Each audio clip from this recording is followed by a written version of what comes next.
Thank you all so much for clicking on this Cowboys Report video. As I'm sure you guys know, we are 2 weeks away from the start of the 2020 season. So if you want the very best in-season Dallas Cowboys coverage, I want you to hit that big red button and subscribe today.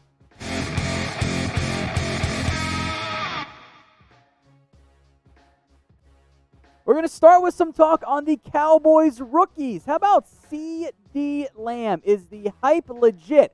As you guys know, I often approach the, hey, let's calm down a little bit. Let's not drink all of the Kool-Aid. I've consumed it all. 4 stars on this one. I am on board the CeeDee Lamb hype train. By all accounts in camp, he has been exactly as advertised. Reminder, a top 8 player coming out of the NFL draft. Man, the Cowboys got him at number 17 overall. Thank you, NFL. Lamb has truly looked the part at camp. There are times when you can see a player out on the field, and it is abundantly clear that, you know what, this guy has it, or sometimes this guy doesn't have it. The good news is for the Cowboys, CeeDee Lamb has it. In fact, DallasCowboys.com, they polled all their writers, and they ranked the receivers in camp, not necessarily a depth chart preview. They still called Amari Cooper the team's #1 receiver.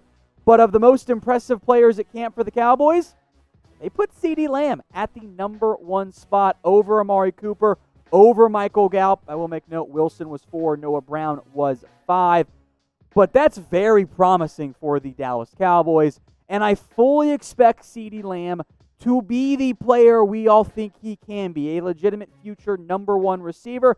With so many playmakers on the offense, it might not be a very consistent year, but there are going to be some very high highs out of CeeDee Lamb and the Dallas Cowboys this year. He has lived up to the expectations, the very high expectations that myself and I know many of you put on him. I know the Cowboys coaching staff put on CeeDee Lamb, and that's a really, really good sign.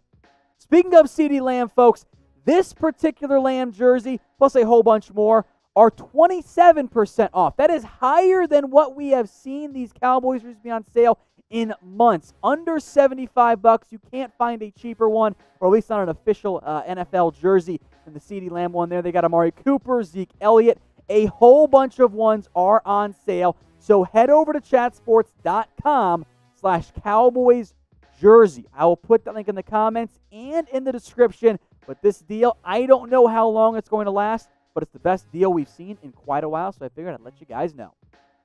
Let's continue along with some rookie hype here. About Trevon Diggs starting. I'm going to bump this one up to 3 stars. I'd been giving it 2, but I think in light of some of the injury problems for CeeDee and Jordan Lewis, that resulted in Diggs getting more opportunities, and he's simply taken advantage of it. And that is a really good sign for the Cowboys. Now, again, first-year player, corners are going to have a tough time adjusting into life in the NFL. There will be some downs for Trevon Diggs, but there will be ups as well. Awuzie's missed some time. We'll see if he gets back today for the practice. We'll update you on that in a little bit too. Jordan Lewis has been out for about a week now at this point.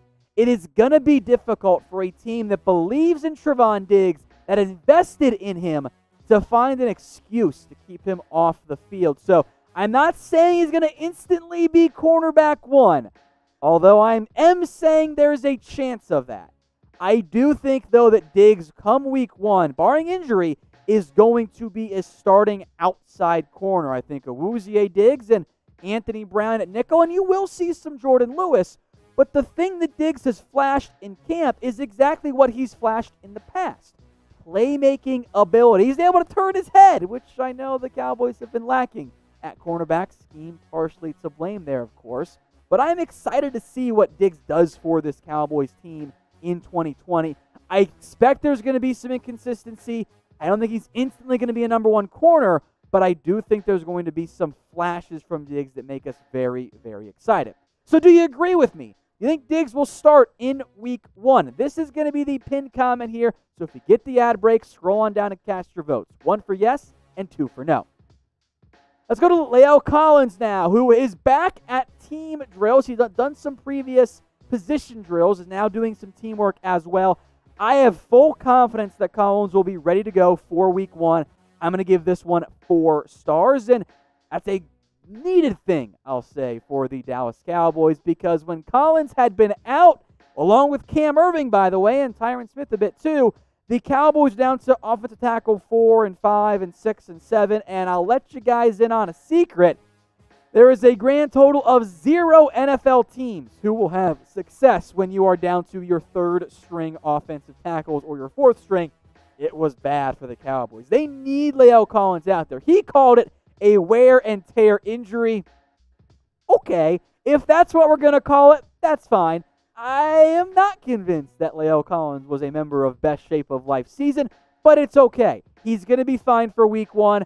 I think he's going to be a top 10, borderline top 5 offensive tackle, right tackle once again. And as a reminder, the Dallas Cowboys simply must protect Tyron Smith and Lael Collins at all costs because I don't want to see Cam Erving, Brandon Knight, or anyone else out there. I don't trust those backup offensive tackles. So Collins had the incredible breakout year. I want to see him repeat it again, and I'll be feeling good about the offensive line.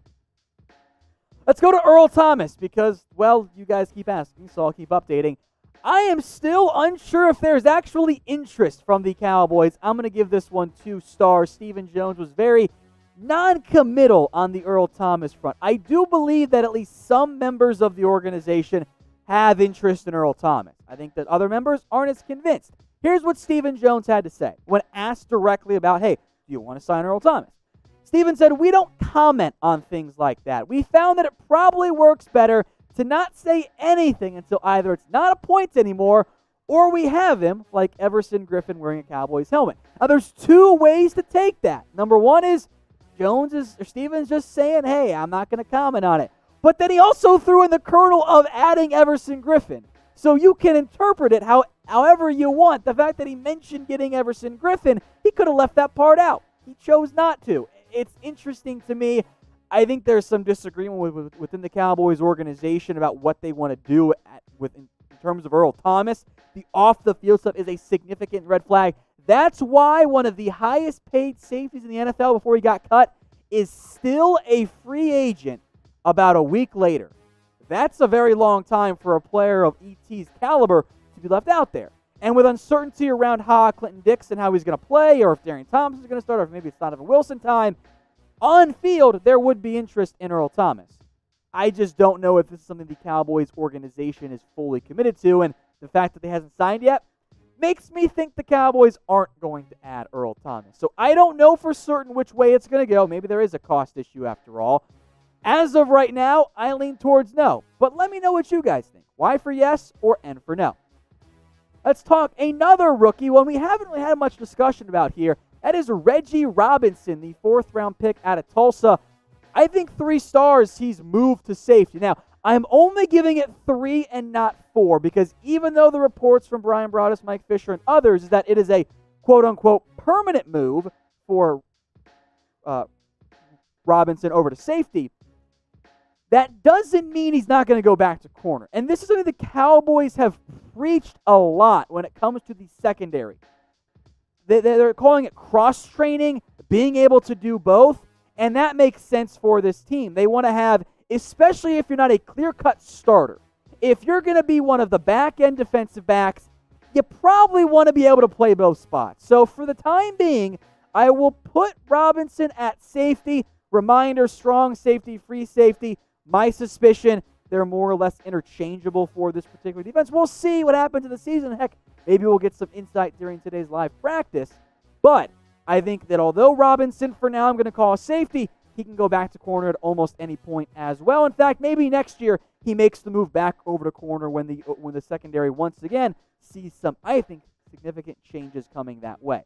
But what do you think is the best position for Reggie Robinson? Type CB for cornerback, or I want you to type in S for safety. Let's talk now about today's live practice because, folks, this is not going to be a scrimmage. Now, there will be some team-on-team drills. That's going to continue. I'm not sure if the Cowboys are even going to tackle during this practice, but it will be broadcasted live. I know you're watching on YouTube. The Cowboys YouTube channel will be broadcasting it. I'll be hanging out in the comments during that time frame as well. There are some things that I'm going to be looking out for during today's practice, not really scrimmage. The Cowboys have been very private, is the word I'll use, about letting things get out there, not letting people tweet during practice. There's no comments on the scheme or depth chart. But we might get some insight there into what the offensive personnel looks like, how that's used. I suspect it's going to be a very vanilla play calling because this is the first time that the Cowboys will broadcast anything when it comes to the playbook. They're not going to show you the new stuff. But they will have to show something on defense. I want to see how it's used. I think you'll see some standing up from Tank and others in terms of the edge rushers. I think it's still going to be four-man based defense. We might just be able to glean enough, though, out of this upcoming live practice. I want to see how the secondary looks. I want to see who works where. I think the Cowboys could get very creative. I'm not sure we'll see it, but I think they'll get creative this year. And, I just want to see how those first-year players end up playing. So it's not really going to be a scrimmage, but it is going to be a live practice, and I'm certainly going to be watching, and I am curious what we get to see out of the Cowboys during this live practice. Hey Cowboys fans, thanks for watching the Cowboys Report. If you haven't already, click right here to subscribe to our channel for all the best Cowboys coverage on the internet. That's news, rumors, highlights, mailbags, film studies, and a whole lot more. And I'm making your lives a little bit easier as well with the next Cowboys Report video right here.